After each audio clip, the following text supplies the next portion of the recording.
My name's James Vaughan. I'm a historian at University out in West Wales, and we've got a really interesting panel today. We've got, in the order that we'll go in, we've got Cyan Lod to start us off, followed by Matthias Kunzel, followed by Alicia Jakowska.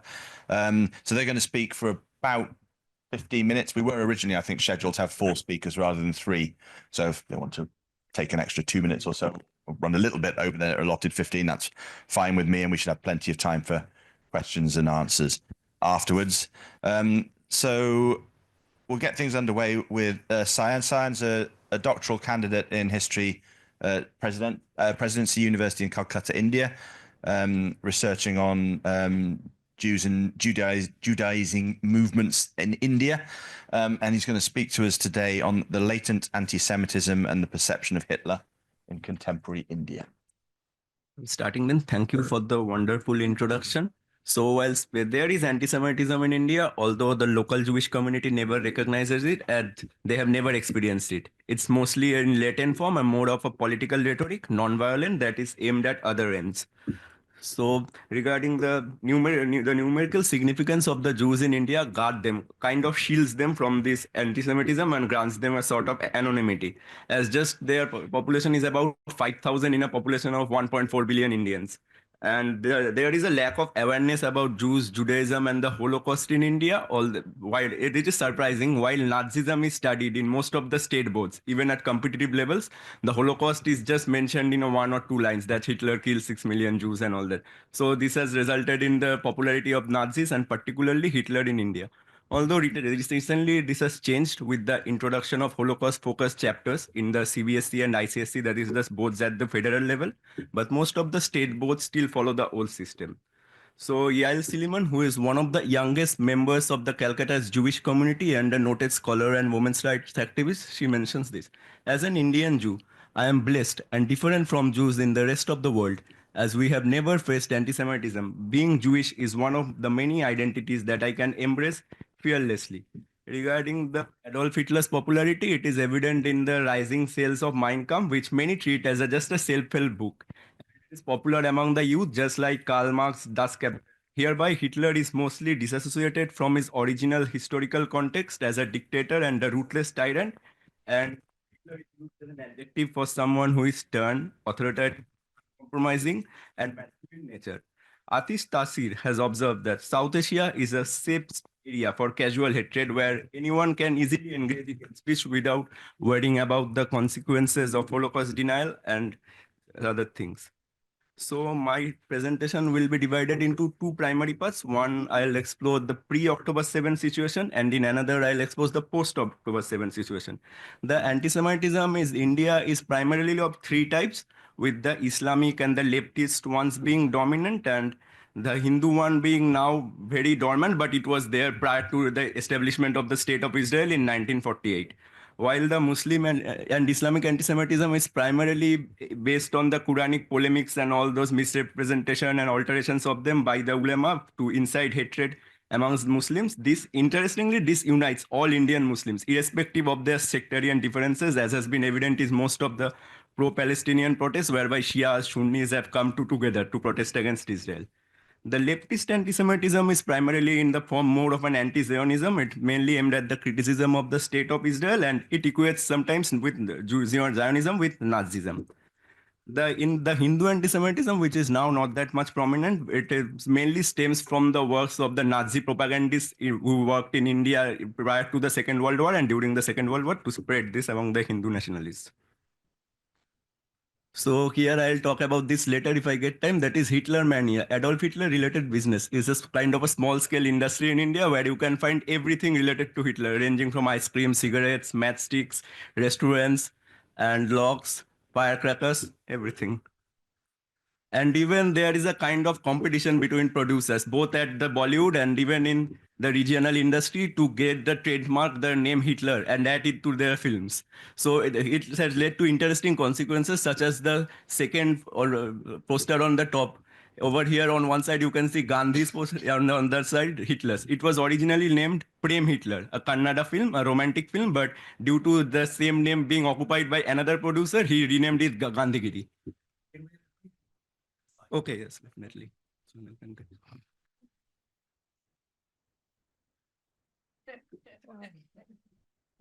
I can share the slides later. No problem. Okay. And in most of these films, Hitler never features as a character, but is used as an adjective, as I mentioned previously, for someone who is stern and authoritarian. And here is an interesting case of a politician in India, a member of parliament, who dressed as Hitler to enter the parliament to protest against Narendra Modi's policies. And sometimes Indian politicians try to compare themselves to Hitler to express their uncompromising and stern nature with corruption, such as the Chief Minister of Telangana, K. Chandrasekhara Rao, popularly known as KCR.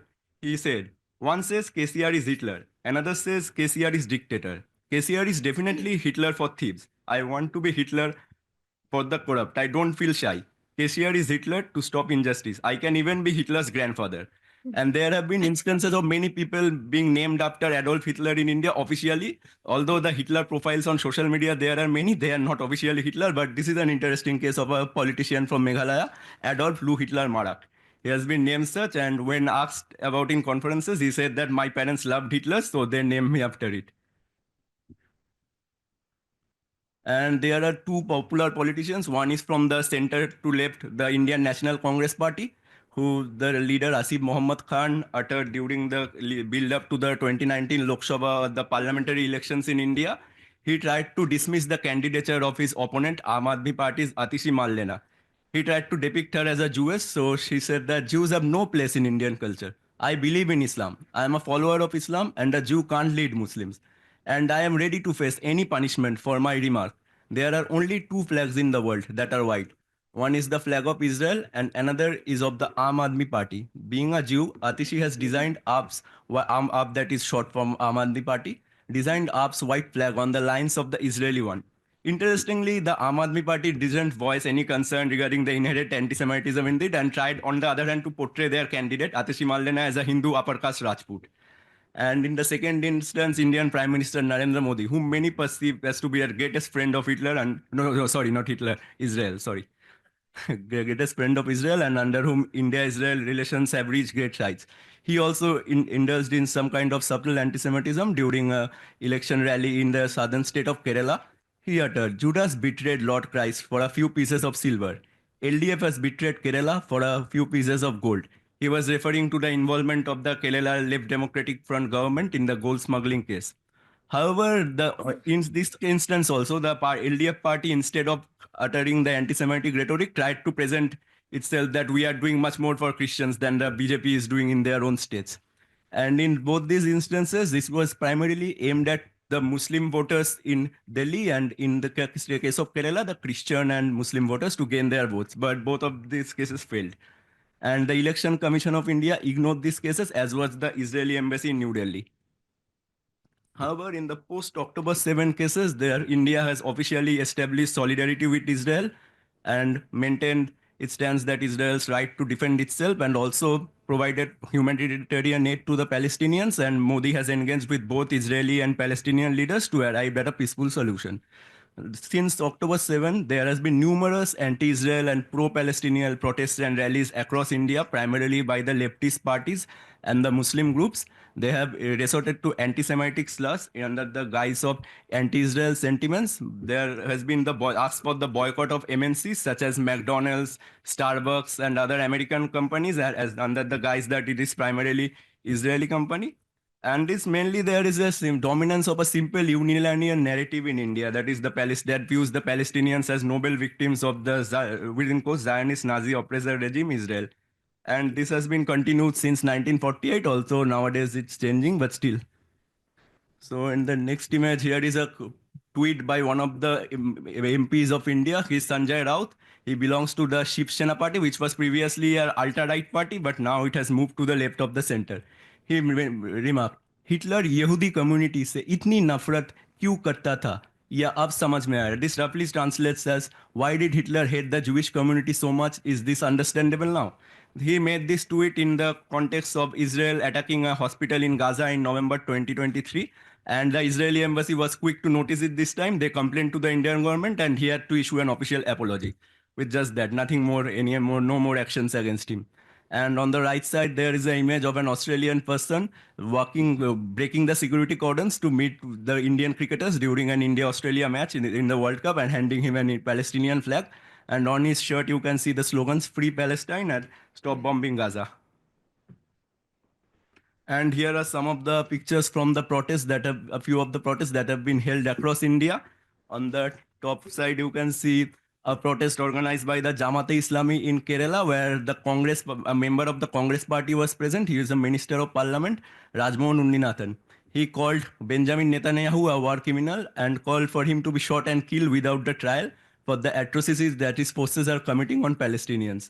Similar sentiments were raised during condolence meeting and protest against Nasrallah's assassination in New Delhi, whereby they chanted slogans of Netanyahu Muddamad and called for Netanyahu to be killed, and his posters were burned.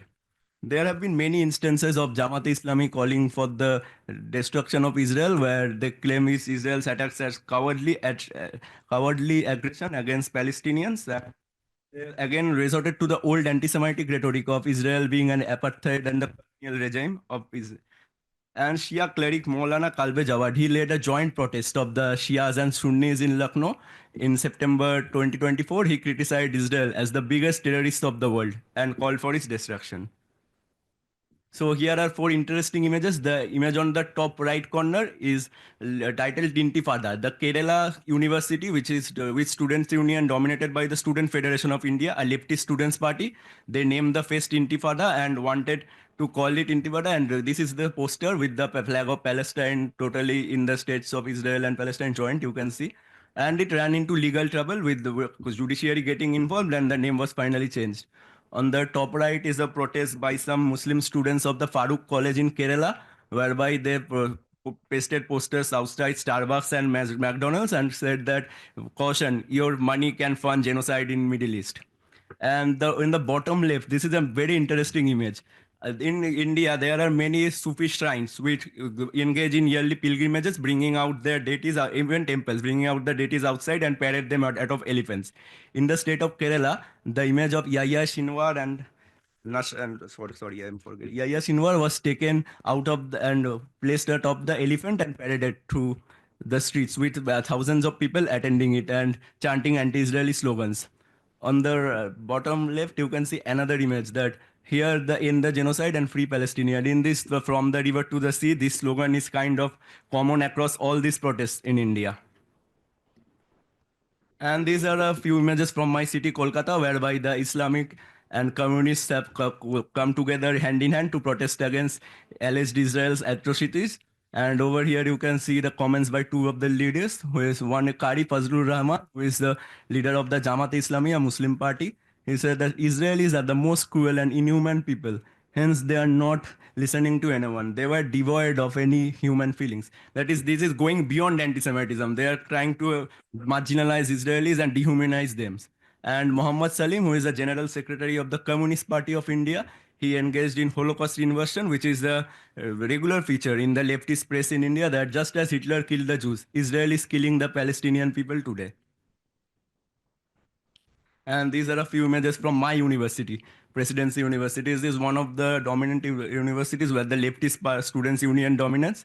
Here you can see another image, a map of Palestine being imposed on the joint maps of Israel and Palestine. And here these posterings were done in the backdrop of a context. A talk was organized regarding the distortion of history in Eastern Europe, whereby the people from Never Again Association, a Poland-based association which combats anti-Semitism and racism, they were supposed to speak at the talk.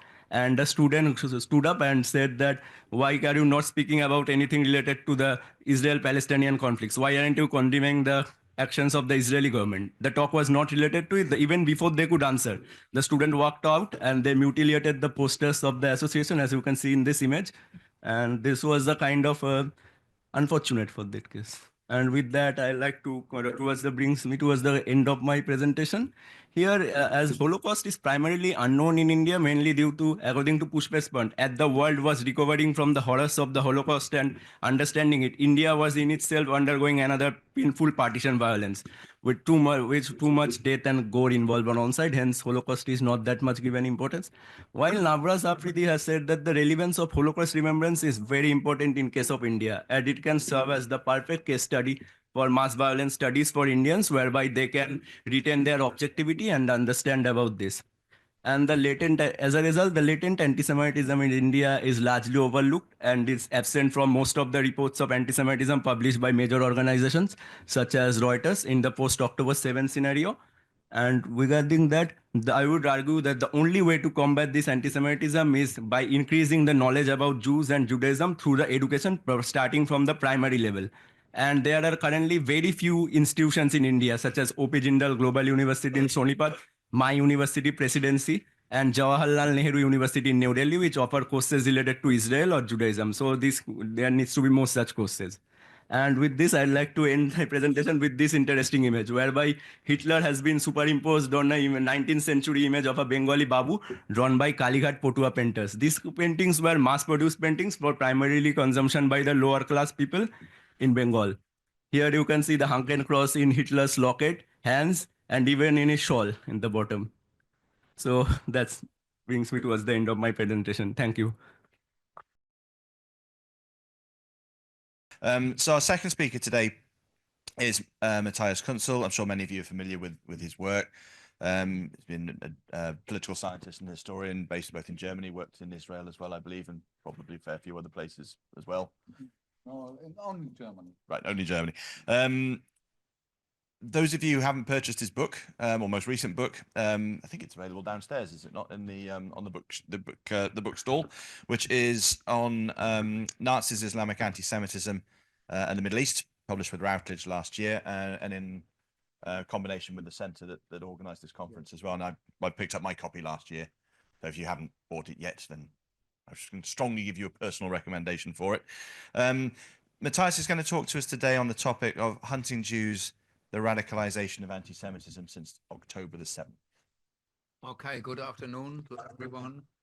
I'm grateful that the organizers of this important conference invited me. Thank you for that. Thank you for your interest. Well, the title of my paper is Hunting Jews, the Radicalization of Anti-Semitism since October 7. And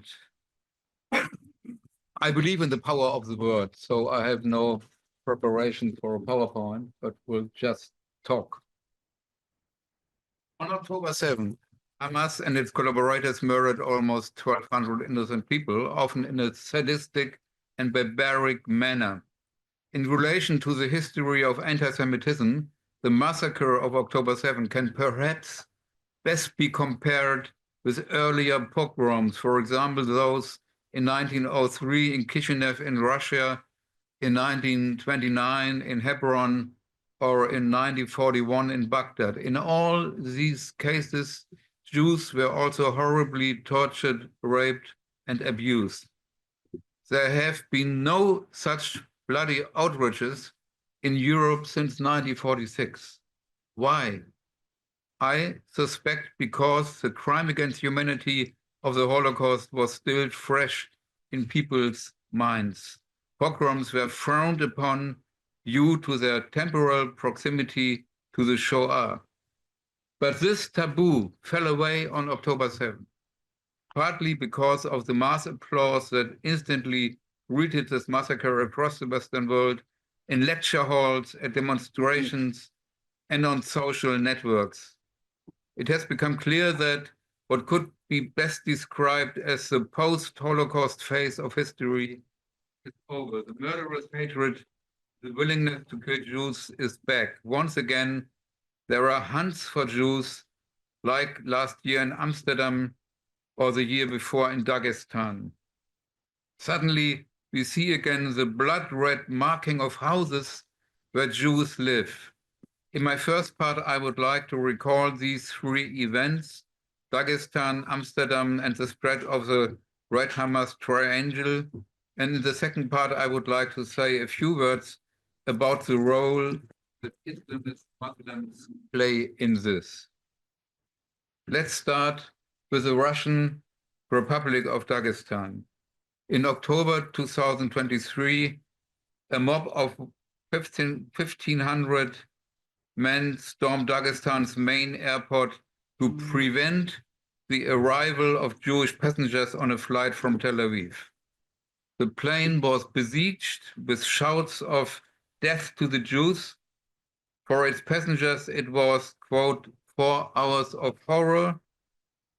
The Airbus bus was then chased, pelted with stones, and stopped. In the end, police officers rescued the group and flew them out by helicopter. Similar scenes unfolded outside the airport. Some of the demonstrators were stopping cars to check the personal identification documents of drivers and passengers as they searched for Israeli citizens. The previous day in the nearby city of Khazayurt, people stormed the Flamingo Hotel as it was believed that Jewish refugees had checked into the hotel. When the police arrived, they allowed protesters to check every room in the hotel to make sure it was Jew-free.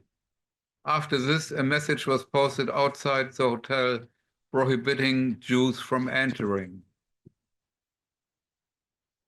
My second example comes from Amsterdam. It happened after a European Champions League football match between the Israeli club Maccabi Tel Aviv and Ajax Amsterdam. On the night of November the 7th to November 8th last year, masked young men hunted down supporters of Maccabi Tel Aviv, not spontaneously, but in a well-organized and targeted manner. Some of the men carried Palestinian flags. In some videos, they shouted Allahu Akbar. They chased Israelis on motorcycles through the streets, beat them up, and kicked them. Passers-by were shouted at to show their passports so that Israeli citizens could be identified and then assaulted. Some victims were made to beg for mercy on their knees and say, "Free Palestine." One man jumped into a canal to escape his attackers. Another was hit by a vehicle. 10 Israelis were injured, while hundreds more huddled in their hotels for hours, fearing they could be attacked. 2,000 Israeli fans were eventually taken by police-escorted buses to the airport, where Israeli evacuation planes were waiting for them. It later emerged that while this well-organized assault had been prepared by the Palestinian community in the Netherlands and PFLP supporters, there was a WhatsApp group with 900 members supporting the mobilization. One member of that group boasted about joining the Jew hunt, his words. "Drive your car into those people and hit them hard," said another one. "There must be at least one death," screamed a third WhatsApp member. I would like to remind you that the slogan "hunting down for the Jews" was last used in the 1940s when German Nazis at the margins of the Holocaust hunted down and tracked down Polish Jews who were trying to hide in houses in forests in order to kill them mercilessly. Hunt for the Jews is the title of an important study published by Jan Grabowski, who is with us today, which is great, in 2013 about this detail of Nazi history. On October 7, Hamas consciously or unconsciously picked up on this Nazi tradition. The terrorists sought out Jews systematically in order to kill or kidnap as many of them as possible. Because of this, mass murder was successful and was rarely unambiguously condemned. It inspired the subsequent acts in Dagestan and Amsterdam. My third example has to do with the Red Triangle. Oh, I'm sorry. Okay. My third example has to do with the Red Triangle. Even in earlier pogroms, for example, in Baghdad in 1941, the houses of Jews were marked in order to know who was to be killed and who was to be spared. The red Hamas triangle pointing downwards ties in with this tradition. In Hamas propaganda videos, it marks Israeli targets such as tanks or buildings before they are attacked. In Germany, these red triangles appeared in large numbers after October 7, particularly at universities and in places that are committed to Israel and against anti-Semitism. They are intended to mark targets and spread fear and terror. They bear witness to the desire to kill Jews and were therefore banned in Germany a few months ago. The hunts for Jews in Dagestan and Amsterdam and the mass spread of the Hamas triangle show that anti-Semitism had not only increased in quantity, but had also become more radicalized, aggressive, and murderous. All over the world, the number of violent attacks on Jews and on non-Jewish opponents of anti-Semitism has soared. And in almost all cases, incited Muslims were at the forefront of these attacks. This applies to Amsterdam and Dagestan, and of course to the massacre of October 7. The special role of Islamists as haters of Jews has been known for some time. Every single murder of a Jew in Europe since the beginning of this century, for example, has been committed by Islamists. Islamist leaders have also repeatedly called for a new, genuine Holocaust. What is new, however, is that incited Muslims are now taking October 7 as a model and coordinating to attack and terrorize Jews. How can the Islamists' special hatred of Jews be explained? What is the meaning of the shouts of Allahu Akbar that, as we know, accompany the massacres of October 7? And why did the Islamist Iranian leadership applaud this mass murder? These are important questions that need to be answered if we really want to understand the crime of October 7 and the attack on the liberal world order that it unleashed. Furthermore, a special feature of the Middle East played a role in October 7, which I can only outline today.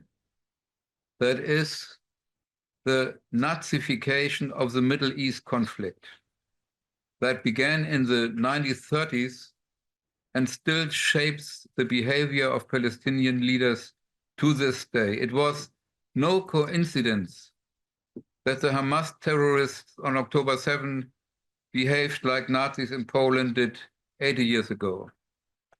As early as the 1930s, Nazi Germany joined forces with the Mufti of Jerusalem, Hajj Amin al-Husseini, and the Egyptian Muslim Brotherhood to prevent the establishment of a Jewish state at all costs.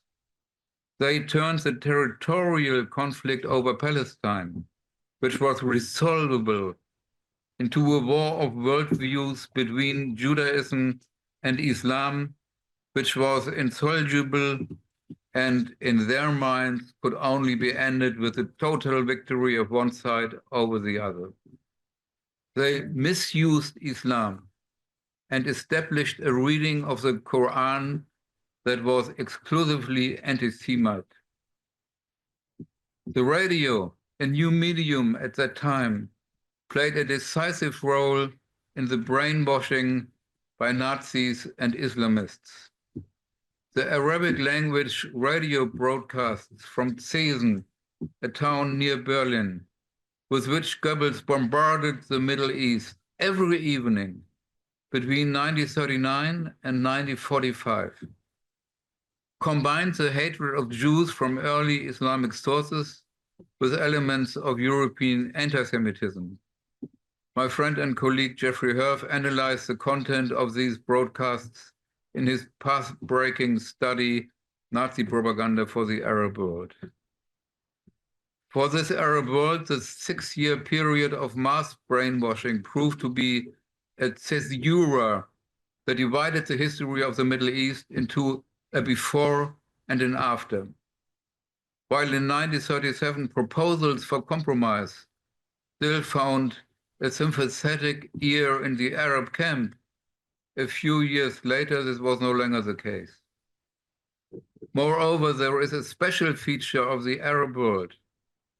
While it was indeed Nazified in terms of its view of the Jews and the Middle East conflict, the denazification that took place in the German-speaking countries after 1945 never occurred in the Arab world.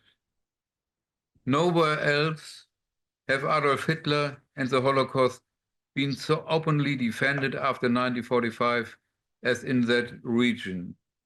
The alliance between the Nazis and the Mufti has never been seriously criticized there. On the contrary, the terror against dissidents, which the Mufti established in the 1930s, continues uninterrupted to this day in both Gaza and Ramallah. Anyone who speaks out in favor of normal relations with Israel risks their life. At the same time, the Nazi-like hatred of Jews, which we find faithfully reproduced in the Hamas Charter of 1988, has been further radicalized with the help of the Islamist martyr ideology and integrated into the global program of Islamism. I quote, "We would rather die as martyrs. We are ready to die, and tens of thousands will die with us," stated Yahya Sinwar, the mastermind of the Hamas massacre, in a speech. So let me summarize. The massacre of October 7 was neither a new Holocaust nor an isolated aberration, but the end of an historical period. Between 1946 and 2023, anti-Jewish pogroms were frowned upon in Europe due to the temporal proximity to the Holocaust. Since October 7, this taboo has been lifted. A Nazi-style war against Jewish existence is back. Once again, Jews are being marginalized and physically threatened. Non-Jewish society in particular must react to this, firstly, by taking sides with the state of Israel and resisting all attempts at intimidation. Secondly, by strengthening the executive and legal instruments in the fight against anti-Jewish violence and its symbols. Thirdly, by giving considerably more attention and publicity to moderate Muslims who despise Islamism and anti-Semitism. And fourthly, by exposing the roots of Jew hatred in the Middle East. It is regrettable to find such issues getting so little attention, even at this conference. Unless this dimension of anti-Semitism is acknowledged, confronted, and neutralized, the situation can only get worse. Thank you for your attention.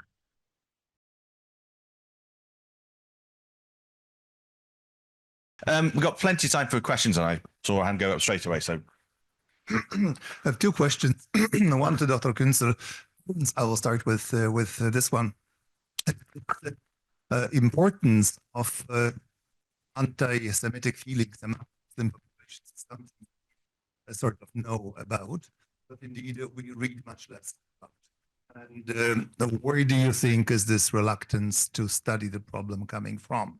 And for Dr. Jarkowska, there is one problem with your otherwise interesting talk. Namely, you did not make explicit any kind of connection between deep and powerful Polish anti-Semitism anti-Semitism and the student protests of 2024. The thing is that student protests of 24 in Krakow were a literal copy, a translation from any document you could find from Paris to Ottawa through New York. And the only inscription, Jews to gas, indeed, was flagged as a possibility. Otherwise, it was a straightforward copy from everything we have seen in the West. So I would rather here not hint at the traditional Polish anti-Semitism acquiring its new face. I would rather say it's a spread of same ideology so popular in Western to Krakow and to Warsaw. It's actually these are the two questions. Thank you.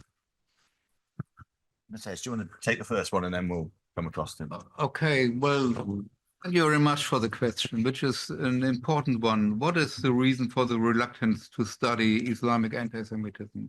And of course, there are a lot of reasons. The main reason, I would say, in the Western countries, in Western Europe, is the fear to be attacked as an Islamophobe.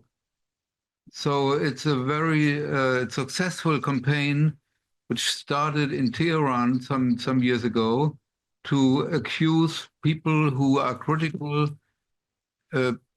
about anti-Semitism among Muslims, to call them not anti-Semites, but Islamophobes, and to intimidate them that they are anti-Muslim racists, for example. And it happened also to me that I'm really against any kind of racism, of course, which is necessary to be when you're fighting against anti-Semitism. You can't acknowledge or accept racism. But if you want to start a career at the university, you won't get the good jobs if you try to debate Islamic anti-Semitism. Still today, it's a destroyer of careers. And so I was lucky that I never taught at a university in Germany. So I was free from this considerations and fears. Another reason is that in important American universities, money is given by countries like Qatar, and they can, of course, use their influence to prevent the study of anti-Semitism within Islam. So it's a very hard fight to come through this kinds of prevention measures by Islamists especially. And of course, also in Britain, there are great Muslims fighting against anti-Semitism. And this is so important to emphasize this fact and to get more, also these little protests in Gaza are important against Hamas.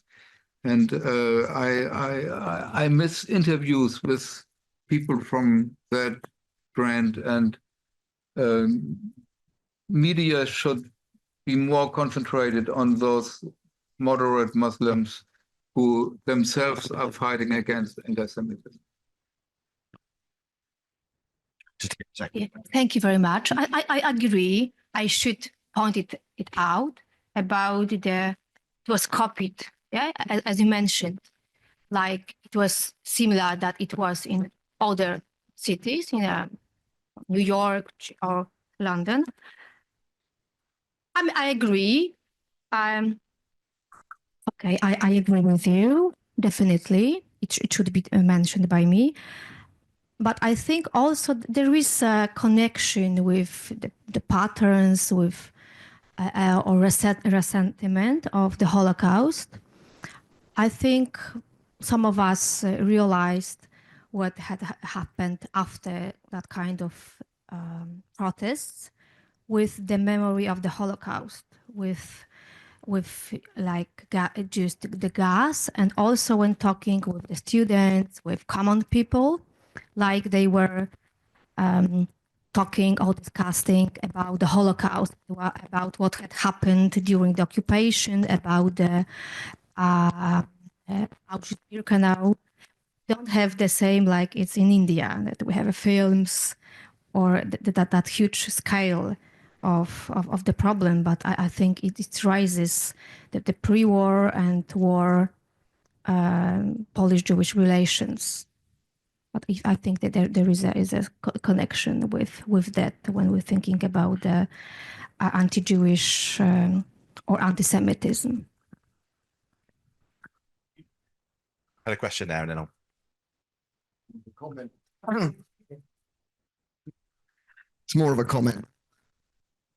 You know, I think that we're all to Matthias and Jeffrey Herf for the work they've done to explain the Nazi roots of Hamas. But I have an issue, which is that I think that the concentration of the Islamic character of Jew hatred today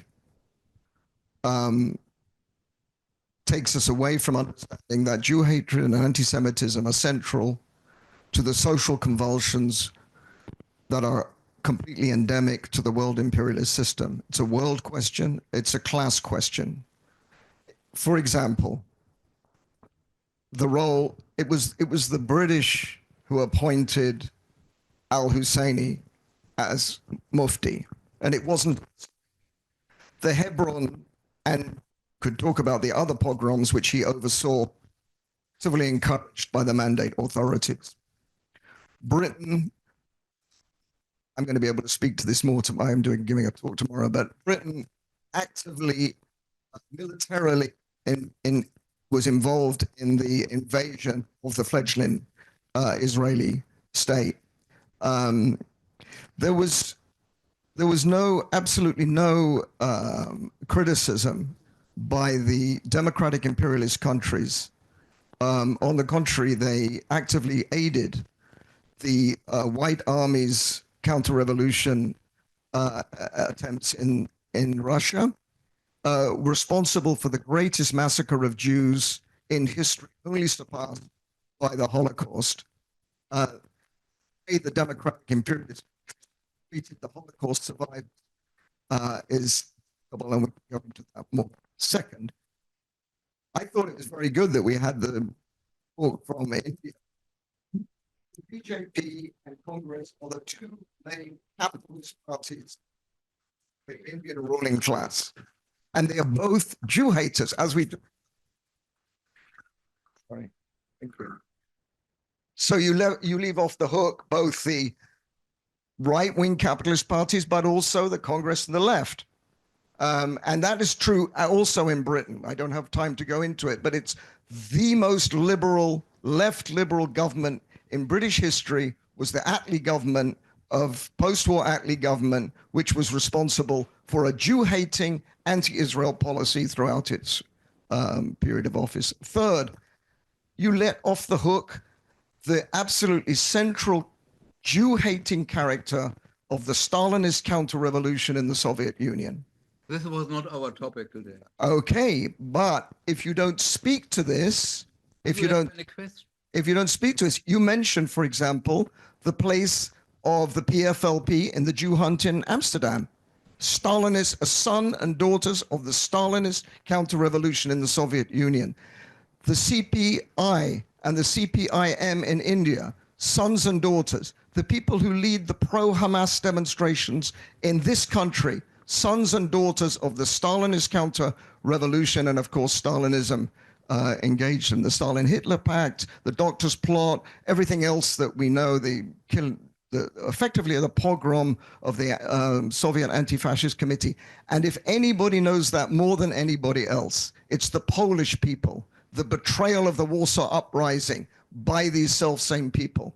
And all this is very important if we're going to find a solution to how to defeat Jew hatred once and for all, which is not to rely on democratic imperialism, not to rely on the left, the liberal left, but to chart an independent working class political course that can put an end to the system that perpetuates, that gives rise to and perpetuates Jew hatred and pogroms. Does anybody want to come back on that from the panel? On We can talk. I don't know if it's not our topic today, Mm. but I just would like to say that in my opinion, the Holocaust has nothing to do with class struggle, because just people to kill, there was no reason with the capitalistic thinking to kill people who otherwise could be exploited, and you could make money with those people, but they were exterminated because they should be exterminated without any sense in the capitalist mechanism and these procedures. So I think it's not a class question. I would just like to comment on one thing. Democracy is a game of numbers, as you understand, and the number of Jews in India is very few, just 5,000. On the other hand, Hindus and Muslims, there are about 80 million Hindus and remaining 20 million Muslims at least, maybe more than that. And so the parties mainly target these two groups. The BJP is on the right wing, targeting Hindu, and the Congress and other parties try to appease or target the Muslims for their campaigns. And regarding the leftists, all these parties have engaged in Jew hatred, but not directly aimed at the local Jews. More so like Israelis, because all the attacks that have occurred on Jews in India, they have either been conducted by foreign nationals, in case of Muslims, and in case of in Hindus, it was the mistaken identity, because during the 1990 to 1993 riots in Bombay, there was a Hindu-Muslim riots, and the Jewish synagogue that was attacked by the Hindu right-wingers at that time, they mistook it to be a mosque, as synagogues are known as mosques and churches in India. And many people mistook Jews to be a sect of Christians or Muslims, as there is very few knowledge about this. And the synagogues are taken care of by Muslims, and even most of the Jew students at the Jewish girls' school and boys' schools in Calcutta and Bombay are Muslims, as are the teachers. And the only Hebrew engraver in India, he is also a Muslim who engraves Hebrew tombstones. So for the Muslims who have direct contact with the Jews, they don't engage in anti-Semitism. They just want peaceful relations among the people. Just they want Israel and Palestinians to exist peacefully, just like the Jews and Muslims exist in India. It's primarily those people who never ever have come in contact with a Jew, either directly or through secondary sources. They primarily fall prey to these kinds of propaganda that is propagated by the parties and the religious people. Thanks. I've seen a few hands. So next question is from there, and then I'll come to people on this side of the room. Thank you very much for the papers. I have two questions, one for Sayan and the other for Matthias. For Sayan, I think I wonder, you did mention it, but you perhaps could talk a little more about the impact of the Second World War on the Indian national movement, and the way in which, obviously, as you suggested, there was quite a big intervention by Germany to try to use the opportunity of the war as a way of getting a rising in India, something which, of course, had happened in the First World War as well. I think that'd be quite interesting to hear just a bit more about how that might impact the current situation. And to Matthias, I as you know, very much appreciate your work, but I wonder if there's a deeper cause as to why Islamic anti-Semitism is not being investigated, is not so respectable to investigate within Germany, but also, I think, in Britain and in France.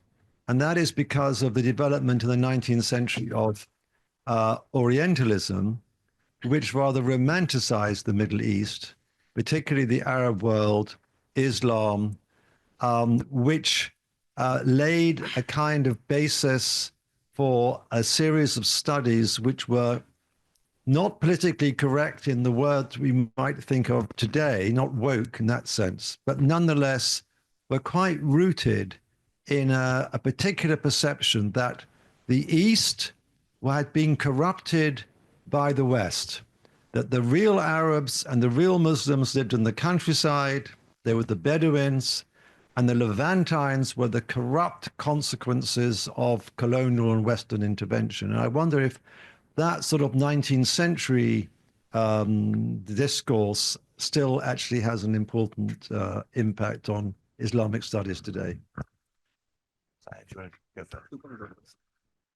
Oh, okay. Well, I agree. there was this kind of romanticism, and even Hitler was influenced by an author named Karl May. I don't know if he is known in Britain. Winnetou and Old Shatterhand, and all these characters. The real life against capitalist societies. So this was a kind of dichotomy. You know what I mean? Dichotomy, and it's there is still a rest of it vivid in German culture.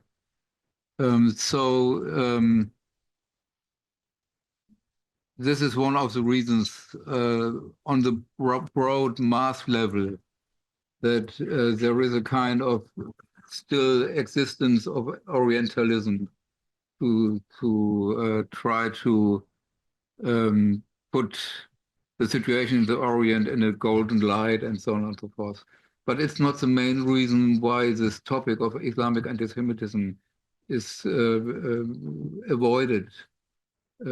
I think there is really, of course, we have the problem with anti-Zionism, which includes that we mustn't talk about, for example, the Nazi influence in the Middle East. If you talk about the Nazi influence in the Middle East, you challenge the assumption that only Israel is responsible for anti-Semitism in the Middle East. And this is a kind of dogma, a kind of taboo which you can't break. If there is a reason for anti-Semitism in the Middle East, it must be Israeli politics. And if you try to give information about, the Nazis started 10 years before Israel came into existence with their campaigns, this is a kind of shattering of beliefs which are very much established. And so I think, especially within the European left, this is a big hurdle which you can't overcome in short terms. So this is the main reason, I would say. Thank you for your question. To answer your question, I would like to go back to World War I, that is under Imperial Germany. At that time, Indo-German conspiracy, that is the Imperial Germany providing weapons to Indian revolutionaries secretly. One such weapon cache was apprehended by the British police near Balasore in Orissa, and there was a gunfight between the Indian revolutionaries and the British police. And there were many more such attempts by the Imperial Germany to stoke up anti-British feelings, such as sending a warship near Chennai, now at that time Madras, and supporting the US-based Gadar to foment trouble among the Sikh soldiers in the British Indian Army in Singapore and Malaya and all the places. And it also recognized the Indian Provisional Government of India that was formed in Kabul at that time under Mahendra Pratap. So the Nazis built upon this goodwill that was fomented among the Indians by the works of Imperial Germany from 1933 till about the start of the Second World War. I guess the Nazi propagandists were active in India, and they tailored their propaganda to suit different people. For the Hindus, they tried to bring, we are common Aryans, we use your swastika symbol, and for the Muslims, they said that we support the Palestinian issue, and the Jews do not deserve their homeland. And regarding the major political strands in India, the Hindu nationalists, it was totally influenced by the Nazis. For them, the Jews in Germany and the Muslims in India, both were traitors. And they also organized the kind of, RSS organized the kind of brown shirts like volunteer corps with troops marching in streets. And similar was the case of the Muslim nationalists, that is the Muslim League. And Inayatullah Khan al-Mashriqi, he was a Muslim leader from that time, Lahore.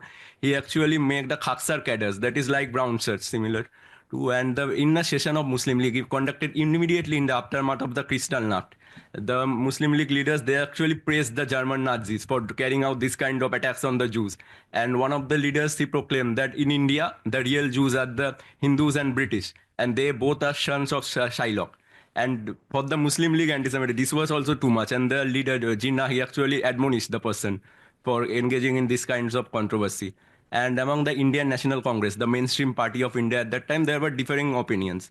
Nehru was actually supportive of the Jewish refugees who came to India, and he moved a resolution in the Congress Working Committee in 1938, I guess, to arrange for jobs. As most of these Jews were highly skilled Jews who arrived as refugees in India, and it was unfortunately blocked by the then Congress President Subhash Chandra Bose, who later escaped to Nazi Germany to take aid from Hitler. And his picture with Hitler is very famous and propagated by all throughout India. And there is a misconception that he got aid from Hitler, which was not true. He didn't get that much aid from Hitler. And regarding Gandhi, till about 1945, 1946, he was actually a little bit against the question of a Jewish homeland in Palestine. He remarked that Palestine is for the Arabs as much as France is for the French and Britain is for the British. But after 1945-46, once the horrors of the Holocaust came out, he softened a bit. And most of the leftists in India, they don't agree. They don't view this side of Gandhi. They completely ignore it. And regarding Subhash Chandra Bose, he was unfortunately, it is very hard to imagine whether he would have changed his view if he had survived. But he was anti-Semitic pretty much. And there are very few interesting cases from during the Second World War about German Jews and German Nazis being put up in the same prisons across British India as enemy aliens. And Indian intellectuals had to intervene to bring out the German Jews from the prisons. One such person was Alex Aronson. He was a professor in English at the Vishwa Bharati University in Shantiniketan. And one Polish Jew who arrived as a refugee in Calcutta, Bolek Rembo, he originally hailed from Warsaw. And he benefited from the visas issued by the German Consul General, Chiune Sugihara. He went to Japan through Russia, and from Japan he wanted to go to Palestine, but there was some problem in the ship, and he docked at Calcutta, and he went to the local Jewish community there, made a few friends, married a local woman, and settled in Calcutta. And amidst the socialist atmosphere, he was quite successful in establishing a business in 1970s Calcutta, where he died peacefully in his sleep. So I hope that answers. Thank you. Got two questions. Can we take these together? So straight one question after another, and then we'll see how the answers pan out for the panel. What you've said relates to what I wanted to ask, which is in the valorizing of Hitler more recently, is there an echo or resurrection of the views of the anti-imperialist Indians who saw the Axis powers as their enemy's enemy? Is it just a resurrection or echo that has been going on more recently? And just, if I may be very cheeky and ask of Matthias Kunzel, do you think there are implications in the difference between an ideology that is founded in a belief that the Jews killed God and an ideology that seems to be founded in a belief that the Jews are the enemy of God? Should we get the second question in and then Matt's Okay, question? my question is for Alicja Jarkowska. As a graduate of UYOT, I also noticed that the protest was held outside sociology and philosophy, not outside Jewish studies. And with respect to Professor Grabowski, I think that's actually quite an important difference. And I wondered if you'd actually uncovered any of the reasoning behind that decision. Because my suspicion is that in Britain, for example, a Jewish studies department might have been targeted, whereas in Krakow it wasn't. And I'm curious to know whether you know why that is. You want to take that one first, and we'll come back to the other two. Thank you very much that I can start. I don't know why it happened. I thought why they decided, maybe Marta, she's also was working at the Jagiellonian University. Do you know why they didn't decide to protest in front of the Jewish Studies department? I have no idea. No. I also don't know. It's strange, in my opinion, that they decided. Maybe it's only my opinion. Maybe they decide to protest there because of the place. It's in the main square.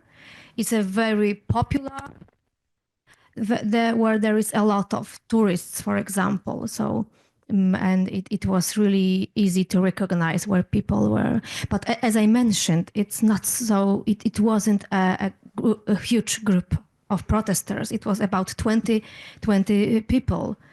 For example, what I've seen in New York, for example, dozens of people many times, and many universities were okay. So, yes, we had a question on kind of anti-imperialism and potential sympathy for Nazis, was it? Which Regarding the echo of resurrection of enemies in a way. Yeah. Okay. Thank you for your question. Regarding the supporters of Hitler, they fall into two categories. One who blindly follow him without any knowledge, and the second people, they have read a little bit of history and admire him for his leadership, management strategy, oratory, and patriotism, and all those work ethics. So there is a little bit of that element of enemy is my friend that Subhash Bose also followed. But the Indian education system in most state boards is designed in such a way that you have to study about Nazism in detail in class 9 and 10 standards. And for most of the students who rarely study history beyond 9th and 10th, and they think that the ideas that they form at that time, that remains with them throughout their life. If you take my case, I studied in a state board, West Bengal Board of Secondary Education. I studied about Nazism. We were taught in class 9 in details. And at that time, I also became a great fan of Hitler like that. And I have no shame in admitting that. But once 11, 12, I went to the CBSE board. There we studied about the Holocaust. We had chapters on Holocaust with chilling images and links to the films, the Diary of Anne Frank, all these books. And from that, I developed my criticism of Hitler. I got to know all these things and changed my opinion. And interestingly, there was an essay in class 7, I guess, about two persons who are dead now, two personalities whom you would like to meet. And I wrote the two personalities about whom I wrote. One was Subhash Chandra Bose and the other was Adolf Hitler at that time. So it's primarily the education system in India, especially in the state boards, as the education system mostly changes with the party in power. Like when the Communist Party was in power in West Bengal, in my state, they designed the education system in such a way to be pro-Russia and China, all this communist revolution, these were given. And the World War II was depicted more as a war between the Soviets and the Nazis, with the British playing kind of side character and all this. So in case of Kerala, also similar, where there is communist rule. So I hope that answers your question. I think I did not understand your question. The ideology of Jews killed God? Nazism recycled narratives, images, symbols, and so on from Christianity. Yes, sure. And that Christianity has had a belief that, had a sort of basic belief that Jews kill God. And the Islamists seem to see Jews rather as the enemy of God. Ah. Yeah. So do implications follow? Different implications follow? Well,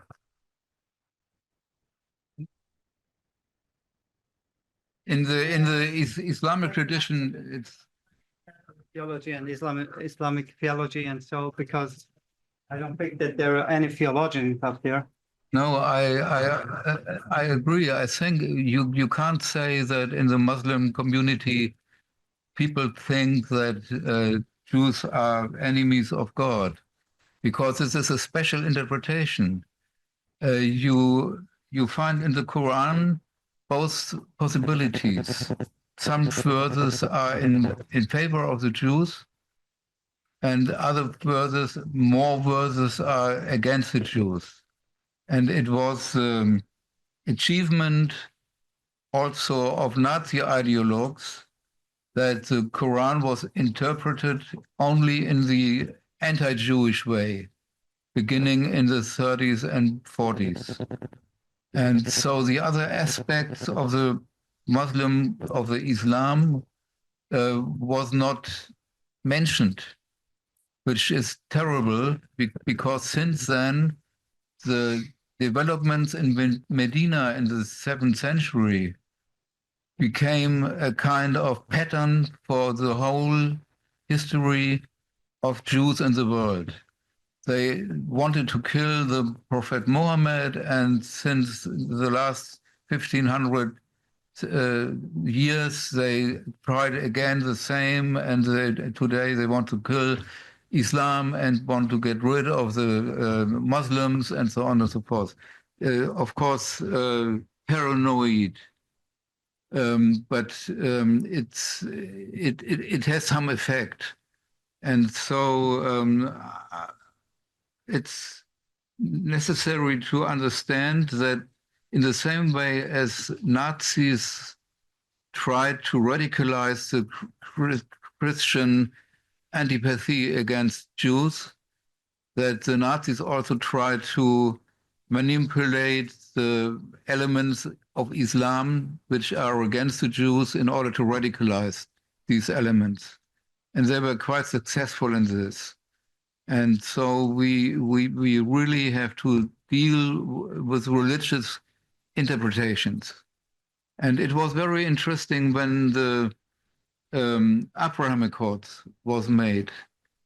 Out of the sudden, in countries like the Emirates, the Islamic theologues found the places in the Quran which are supportive of the Jews. This was, of course, also a manipulation because the Quran has both. But it's an important question how to interpret the religion of Islam. And this is the main thing also for the next years to work in the direction that especially religion can't be misused for terrorist acts, as an example. You want to make a comment very briefly because we're running. Yeah. When you focus on Quran, there are three distinctions. There is first Quran refers to the Israelis, which are on the right now. Then the Quran refers to the tribes who are living in Medina. And then the Quran is referring to the Jews. By referring to the Jews, the Quran is very harsh because the Quran says, hey, you guys need to follow your own rules because you left the right path. When it talks about the Israelites, then it connects completely with them and says, yes, these are the one true believers in God, and we have to follow them, or these are our brothers in believing. And then it refers to the tribes back then in the time. So you have to distinguish that. But of course, as my colleague just said, Islamism is, of course, a political ideology and so forth, and they do not make this kind of distinction. So the resources for a peaceful, maybe for a peaceful engagement are there, but it depends on who is right now on power and if he's willing to have a peaceful engagement. Thank you. If anyone has a very, very brief question, we've got time for a whistle-stop one, but otherwise, I think we'll wrap things up. Thanks very much to everybody for the comments and questions from the floor. I'd like to thank our team of technological wizards at the back as well for all their work. Thank you, guys. Thank you. Thank you very much to our panelists. Thanks to Matthias, thanks to Cyan, and thanks to Alicia. I think we covered a huge amount of ground there in terms of echoes of Nazism, echoes both in terms of almost responses to an image of history or a perception of history, moving through almost reenactments of history in some peculiar ways, through to the almost ongoing afterlife of Nazism and Nazi politics and ideology. I want to talk about Johann von Leer. I might have a chat with you about that in a minute. So would you join me in thanking our panel for a really stimulating and interesting set of thoughts?